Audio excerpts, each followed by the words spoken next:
Amigo, don Jaime Rocha, muy buenas ¿Qué tal? noches. Muy bien, Eurico, estupendamente. Gracias por haberte acercado a los... Bueno, para mí es un placer. Esta casa, no digo que es mi casa, pero la verdad es que tengo tan buenas amistades que me encanta venir. Esta es tu casa, ya lo sabes. Y además, empezando por una gran amistad con el dueño y el editor de esta casa, con Alfonso Rojo.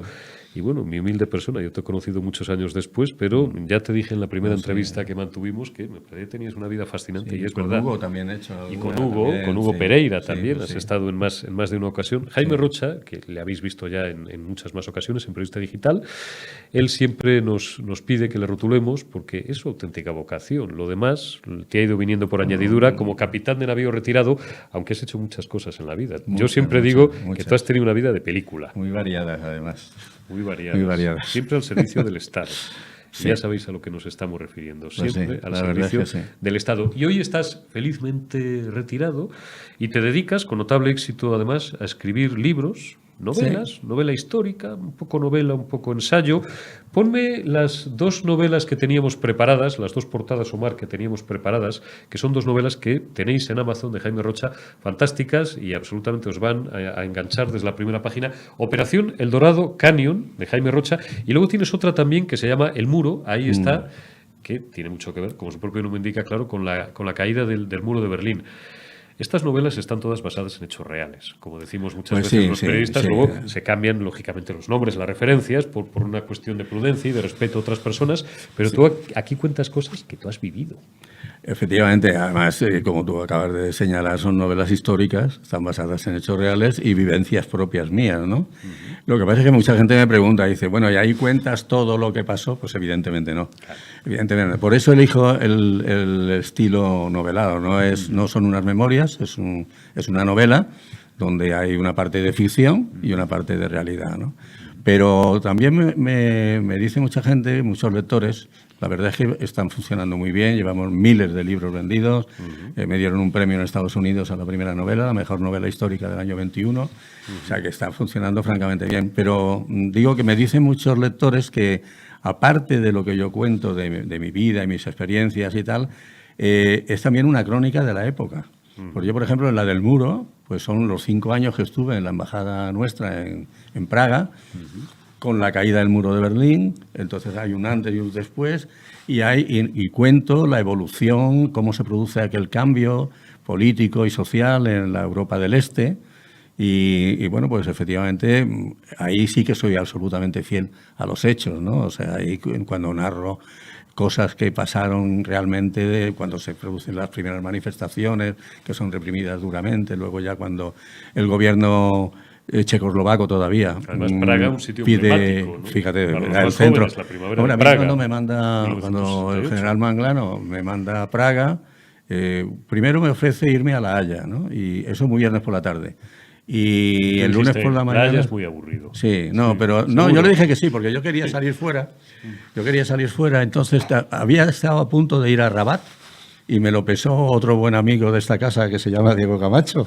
Sí, yo iba a ir a Rabat y Diego me dijo, voy a ir yo. ¿Sabes? Digo, Rabat sí que era un sitio movido también. Rabat, por las cosas que nos cuenta Camacho, mira, yo quería ir, te entretenías. Entonces el general Manglano me dice un día, a ver, va a salir La Haya, ¿quieres irte a La Haya? Es un viernes por la tarde, digo que sí. Llego a mi casa, se lo digo a mi mujer, mira, nos vamos a La Haya, tal, qué bien, los niños, tal, los colegios, tal.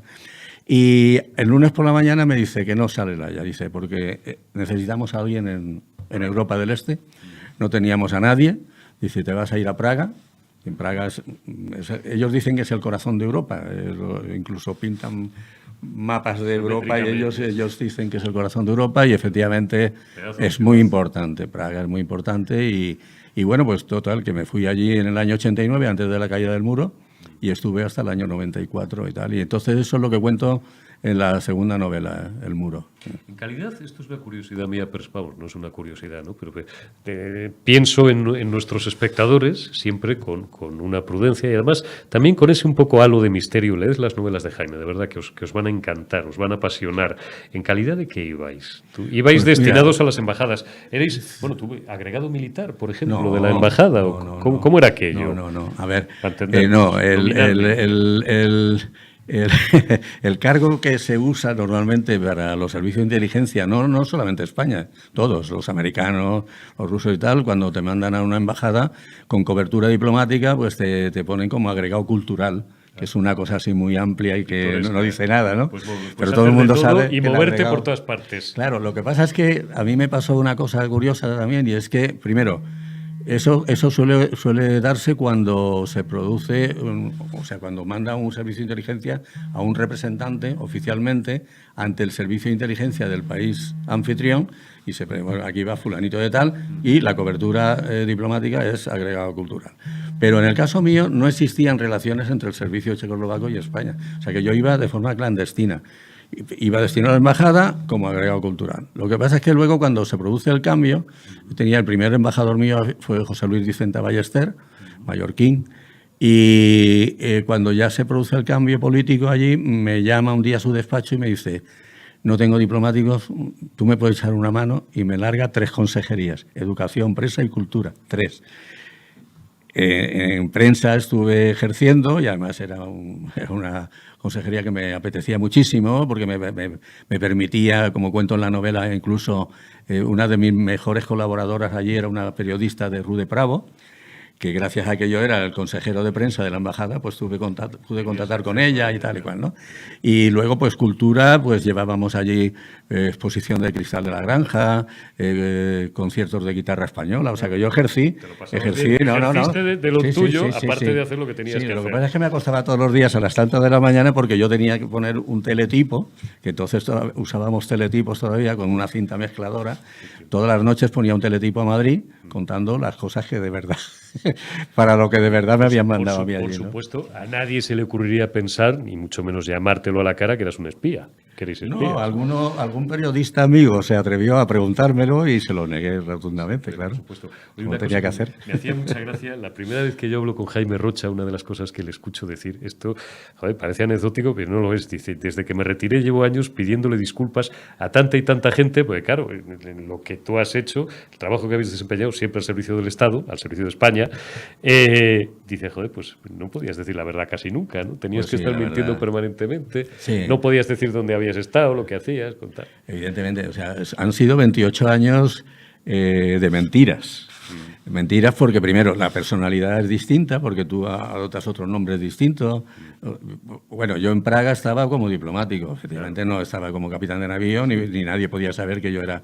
Vamos, de hecho, casé a una hija estando allí. Fui con mi chaqué puesto y tal, vamos, no se me ocurrió para nada ponerme un uniforme, ni mucho menos, ¿no? Claro. De los 5 hijos, la única que se ha casado con su padre vestido de chaqué ha sido esa, ¿no? La que se casó entonces. Y claro, y luego, pues, por ejemplo, toda la parte, cuando estuve en el Magreb, que es la primera novela, Operación El Dorado Canyon, pues yo cada vez que viajaba iba a la Comisaría General de Documentación con 2 fotos de carnet, les la entregaba, ya había un policía determinado que era el que la recibía, y me preguntaba: ¿y ahora cómo te llamas? Pues ahora me llamo fulano. ¿Y qué profesión tienes ahora? Tal. Y yo cambiaba de profesión constantemente. Esa fue una de las razones por las que a Manglano le costó trabajo mandarme a mí a la Operación El Dorado Canyon, porque cuando la CIA le pide al CSIC que mande a un agente a localizar a Gaddafi, entonces manda a un compañero mío que va en un avión de periodistas. ¿De qué año estamos hablando? En el año 86, el bombardeo de Libia. El bombardeo de Libia. De Reagan, de Ronald Reagan. Entonces, Manglano te encarga, recordamos una entrevista que mantuvimos hace meses, te encargan localizar a Muammar al-Gaddafi. Sí, porque en el bombardeo no habían localizado a Gaddafi, de hecho, pues había salido vivo.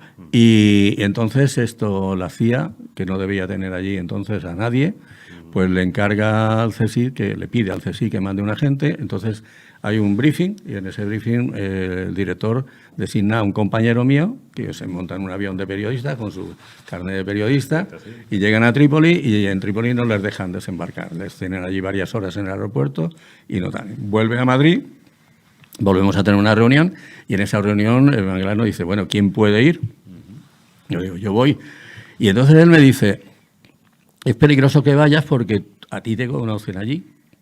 Además te conocen por nombres distintos y tal. ¿Habías estado en Libia? Claro, yo había estado en Libia, en Argelia. Yo mandaba las redes clandestinas del Magreb, desde Mauritania hasta Libia. yo viajaba con mucha frecuencia, cada vez viajaba con un nombre distinto, cada vez con una profesión distinta, cada vez, bueno, pues hacíamos las misiones. Ten en cuenta que estamos hablando de los años 80, donde no existía todavía Internet, donde no existían teléfonos móviles. Y eso sería absolutamente impensable, porque en horas 24 estás ya, como dicen los gallegos, estás cachado. Estás todo el mundo ya por supuesto, en un minuto. Pero yo iba, por ejemplo, llegábamos a un sitio, íbamos siempre dos. En esta ocasión fui con un ingeniero de verdad de la empresa que yo supuestamente era ingeniero, en este caso. Y íbamos, llevábamos dinero en efectivo para pagarle a los colaboradores del país en cuestión. Recogíamos documentación clasificada que había que sacar luego del país, o sea que era mucho más... Pero claro, aunque no hubiera Internet ni los medios telemáticos que hay ahora, llega un momento que si has estado 2, 3, 4, 5 veces, estás quemado. Pues sí, además eso, que yo lo mismo iba como un empleado de banca, que como ingeniero, que como cualquier otra cosa, y cada vez me entrevistaba pues con las personas que tenía que entrevistarme y tal, y bueno, pues... Esas son cosas que luego cuando a toro pasado ya las cuentas y tal, y tú mismo te dices, pues mira, había que tener valor para hacer esto, porque realmente no... Ya sé que soy poco original, los periodistas normalmente somos poco originales. ¿Tú has pasado miedo? No he pasado miedo, y lo he contado porque... Yo he pasado miedo por mi familia, no por mí, fíjate. Porque yo cada vez que tenía una situación complicada, yo pensaba que los que podían pagar las consecuencias eran ellos, ¿no? Pero yo no, porque además lo explico. El miedo paraliza, el miedo te delata. Tú tienes miedo y empiezas a sudar frío o empiezan las manos a temblarte y tal. Los ojos. Claro, y tú, como yo he estado, por ejemplo, en una gendarmería en Marruecos, 1 hora de interrogatorio, pues claro, y con un nombre distinto, una profesión distinta y tal. Eso ocurrió además justo a la vuelta de Trípoli.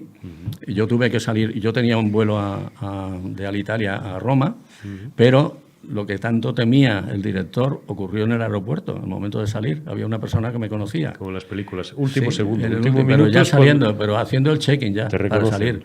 Y hubo una persona que estaba delante mía, entonces yo le vi a él y le reconocí. Y antes de que él me viera, me fui al mostrador de Lufthansa y cogí un vuelo a Frankfurt y me fui por Frankfurt.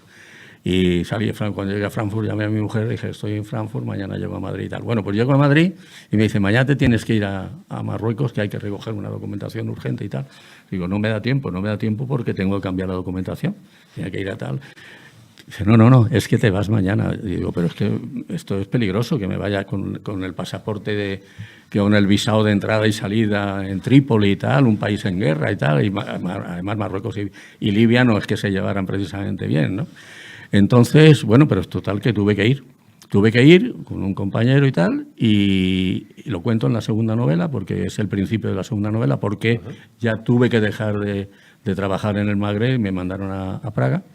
Y una de las razones fue esa, porque además de Marruecos en esta ocasión salimos con la policía detrás en un avión de Tánger a Barcelona. La capacidad de improvisación acabas de narrar, ¿no? Tú ves en el último minuto a un tío que te ha reconocido, dices, como decía Antonio Alcántara, me cago en la leche, Merche, que la vamos a fastidiar en el último... Esto es real, sí. Ahora nos reímos, sí. Pero claro, vosotros poneros en situación y de repente te vas al mostrador de Lufthansa en unas décimas de segundo, reaccionas y coges el primer vuelo a Frankfurt y te vas a Frankfurt. Claro. ¿Eso se entrena o hay que tener una cabeza especialmente preparada? En los servicios de inteligencia hay muchas, digamos, profesiones, por llamarlo de alguna manera, o trabajos completamente distintos, ¿no? Entonces, cada uno sirve para lo que sirve. El analista sirve para lo que sirve. El analista es una persona que tiene que tener una capacidad de síntesis tremenda, porque le llega una abundancia de información brutal, y de todo eso lo tiene que sintetizar a lo mejor en medio folio, que es lo que le va a llegar al presidente del gobierno, a quien sea, al ministro, quien sea, ¿no? Porque ellos no tienen tiempo de leerse 3 folios de un tema. Entonces, esa capacidad, primero, la capacidad de análisis, de determinar qué es lo bueno y qué es lo malo, porque llega mucha información y llega de fuentes abiertas, de otros servicios de inteligencia, de adquisidores, como era el caso mío y tal. Todo eso ellos lo integran y de ahí te dicen, pues primero califican esto es bueno, esto no es bueno. Lo comprueban con otras fuentes y tal, y ya cuando ya tienen la certeza absoluta de que lo que van a decir es la realidad, es cuando se lo pasan. Entonces, el analista es una persona. Ahora, con el tema de la informática, los hackers, Los hackers están muy demandados. Tenemos el Centro Criptológico Nacional, depende del CNI, y ese es un sitio que está nutrido de hackers. Son gente que van a buscarlos a las universidades, que los sacan a las universidades, los meten allí, tal y cual.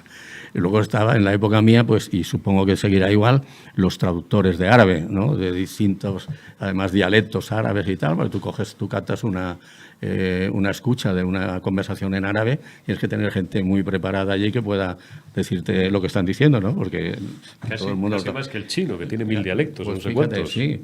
Entonces, quiero decirte que dentro de un servicio y tal... Ahora, el tema del agente de campo, el del espía, en términos clásicos, ahí nosotros teníamos incluso un lema, ¿no? Que decíamos, el adquisidor nace.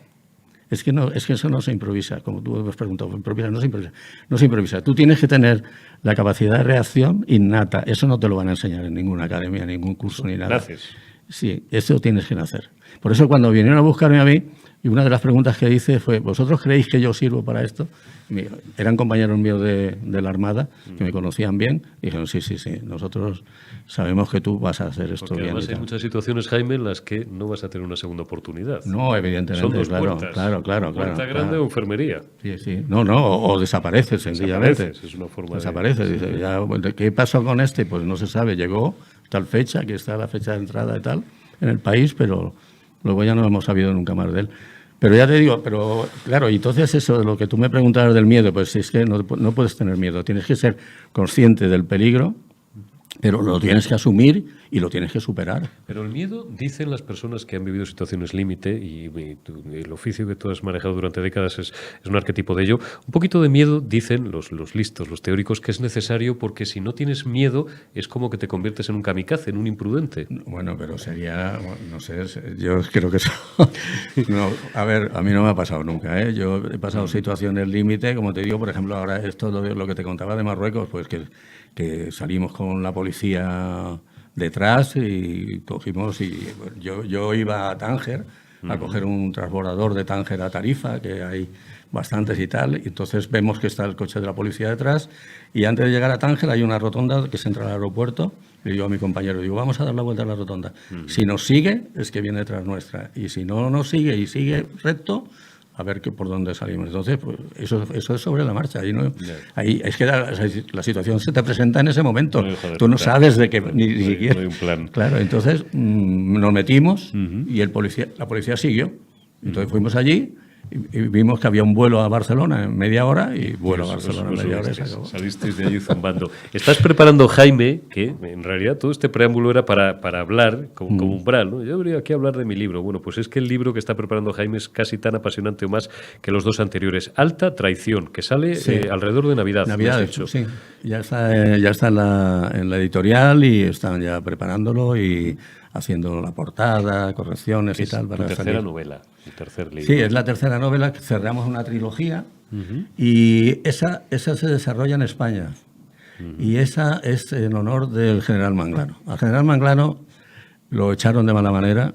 Él es el creador del servicio de inteligencia, a un hombre honrado, a carta cabal, recto, no se dejaba engatusar por nadie, hacía pocos amigos. Tenía un carácter muy serio y tal. Estamos hablando del año 95, 96. Llegó al CSI a raíz del 23F, lo trajo el ministro Liart, Alberto Liart, sí, y luego estuvo 14 años de director, pero cuando él llega, yo entré en el 79 y él entró en a finales del 81, y luego yo en el 83 me incorporé a su gabinete, y estuve en su gabinete llevando relaciones con servicios extranjeros, llevaba en ese momento.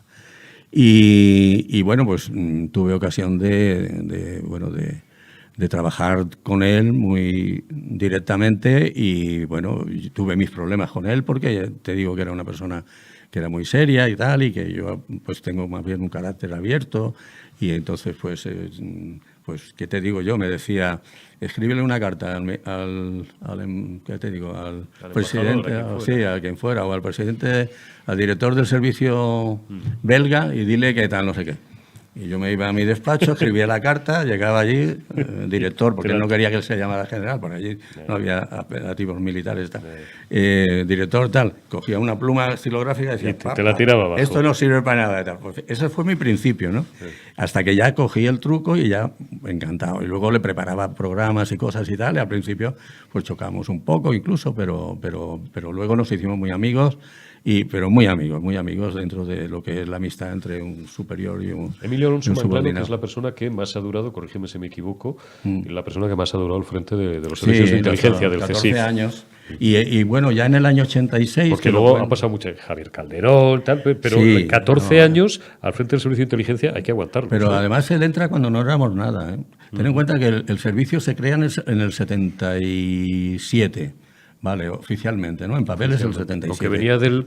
Pregunta también, sobre todo para la gente joven, del SECEZ de Carrero Blanco. Venía de Carrero Blanco, de Presidencia del Gobierno, era la fusión de Presidencia del Gobierno y Alto Estado Mayor.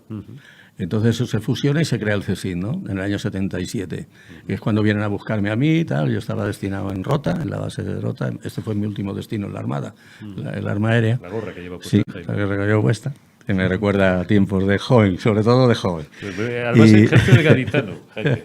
Sí. Y entonces cuando él llega, pues éramos, ¿qué te digo? No había una organización, no había una estructura, no había nada. Él crea todo, incluso consigue en la carretera de La Coruña el magnífico complejo de edificios. Eso es obra suya, todo eso. Que sigue habiendo hoy en día. Sigue habiendo. Kilómetro 8 de la carretera de La Coruña, la Cuesta de las Perdices. Ahí, la Cuesta de las Perdices, al lado del hipódromo. Vulgarmente a veces se llama la Cuesta.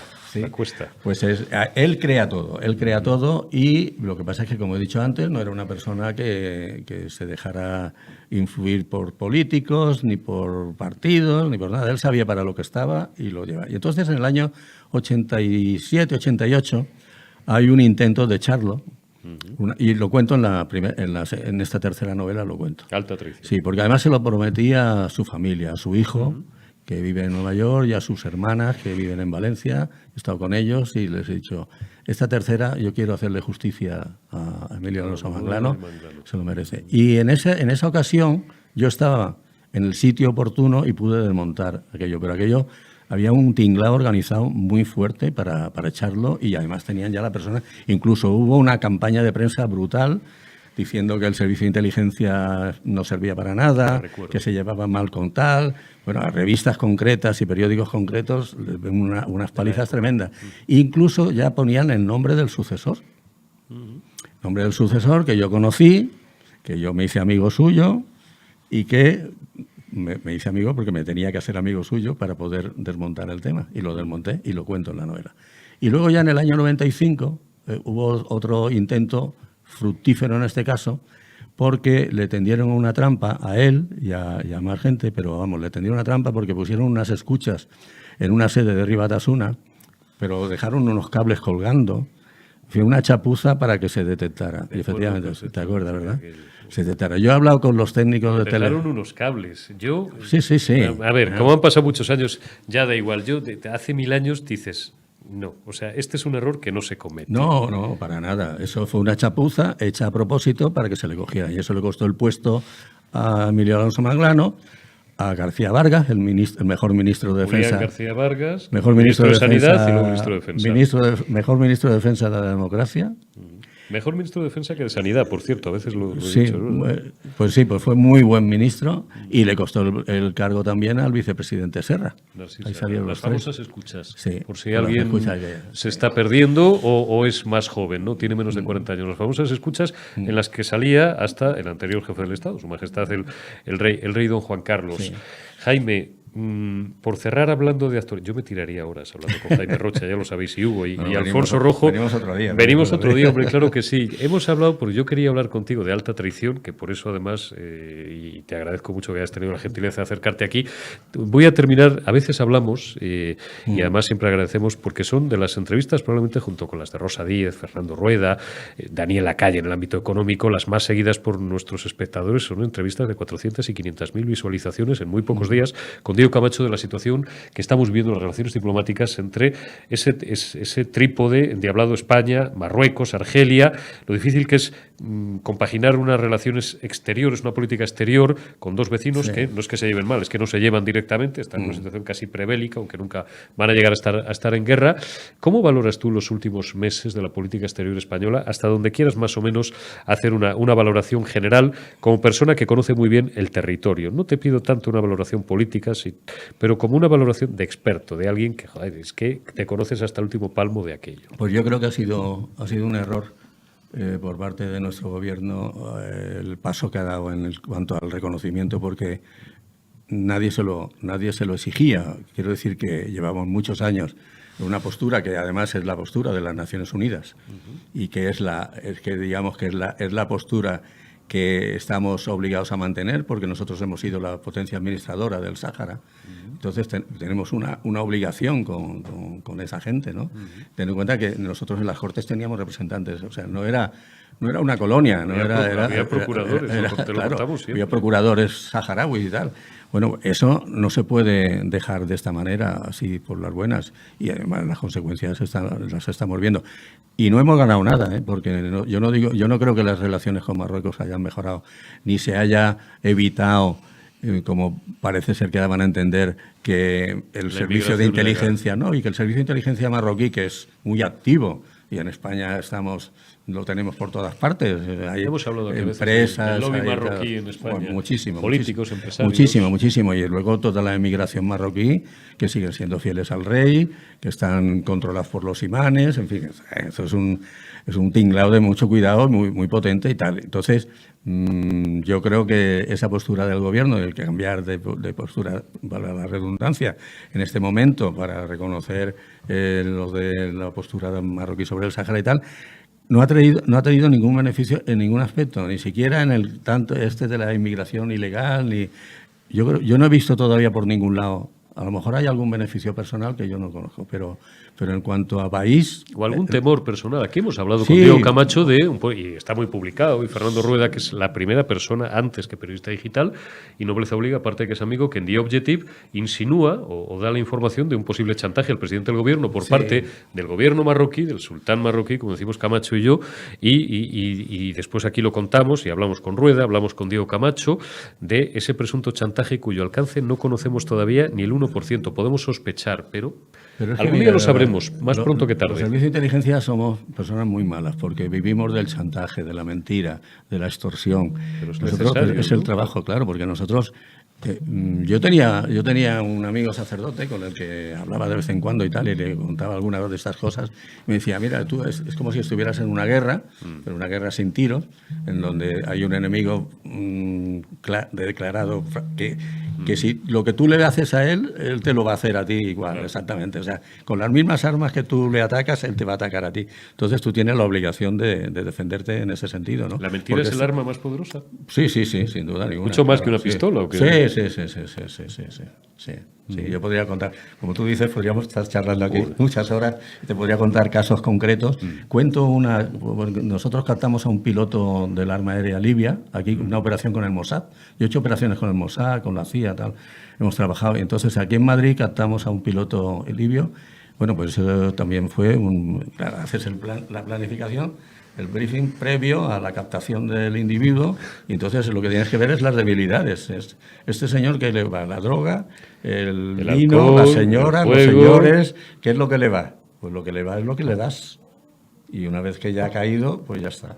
Y te puedes tirar meses estudiando al mochuelo. Y tal, y luego buscar el momento oportuno para ganarte su confianza. Y al final, pues cae. Y una vez que caes, y ya cerramos con esto, y quedamos emplazados para la próxima vez que vengas por Madrid o que hagamos una videollamada, una vez que cae, esto es un mito, lo de una vez que caes, yo he conocido gente aquí que que no tenían nada que ver ni con el Estado de Israel, ni tenían una especial noción y tal, y bueno, pues al final, por una serie de cuestiones, se han convertido en colaboradores del Mossad. Muchas veces la gente te pregunta y dice, oye, ¿por qué la gente cae? Pues por dinero, piensa mucha gente. No necesariamente, algunos por dinero, otros por patriotismo. Muchos, esto me llamó la atención hace muchos años, cuando lo comprobé, me lo explicaron por primera vez, por afán de venganza. Esto es una cosa que por lo visto no falla nunca. Todo el mundo tiene una cuenta pendiente con alguien. Tú lo que tienes que si estudiar el personaje y ver qué es lo que esa persona en ese momento necesita. Claro, lo que yo quería preguntar es, una vez que caes o que colaboras con un servicio de inteligencia, da igual el que sea, ¿ya estás prisionero de por vida? Prisionero es una forma de hablar, es una metáfora. No, además te voy a decir una cosa que te va a doler. Te va a doler no a ti personalmente, pero te va a sorprender quizás. Eso es lo que busco. Mientras eres útil. No, claro. Cuando dejas de ser útil, en cualquier oficio. Fuera. Acabó. Pero así, al arcén. Y lo más que puedes aspirar es a que no te pase nada. Sí, pero así, es así de duro, pero es así. No hay un compromiso eterno, digamos, ni por una parte ni por otra, ¿no? Hombre, tú tienes que procurar que el otro no te deje, porque el otro pues llega a saber cosas también de ti y tal, aunque tú te presentes con una personalidad distinta y tal, pero bueno, llega a conocer. Pero claro, esto es digamos un contrato con un tiempo definido que es la utilidad del confidente, ¿no? Y eso no tiene edad. Puedes dejar de ser útil con 50 o hasta que mueras. Eso no tiene edad. Jaime Rocha, un placer. Alta traición, la novela. Pero bueno, antes recuperad por Amazon, de verdad, recupérame por favor, Omar, para despedir a Jaime, las dos novelas, Operación El Dorado Canyon, que es la primera, ahí la tenéis, en Amazon lo tenéis. Con su premio en Estados Unidos. El premio que te dieron en Estados Unidos, es verdad. Es mejor verdad. Novela histórica del año 21. Te agradezco que me lo recuerdes, pues se me había ido. Mejor novela histórica del año 21 y la segunda novela de Jaime Rocha, El Muro. Ahí cuenta pues todo lo que vivió en Praga, ¿no? Esas historias nos suenan y hemos hablado. Tenemos un gran amigo común que andaba por allí también, 1989, Praga. Y la novela que saldrá en Navidad, que es la tercera novela de momento y cierre de la trilogía de Jaime Rocha, Alta traición, no os la perdáis. Jaime Rocha, ha sido un placer, cuídate mucho.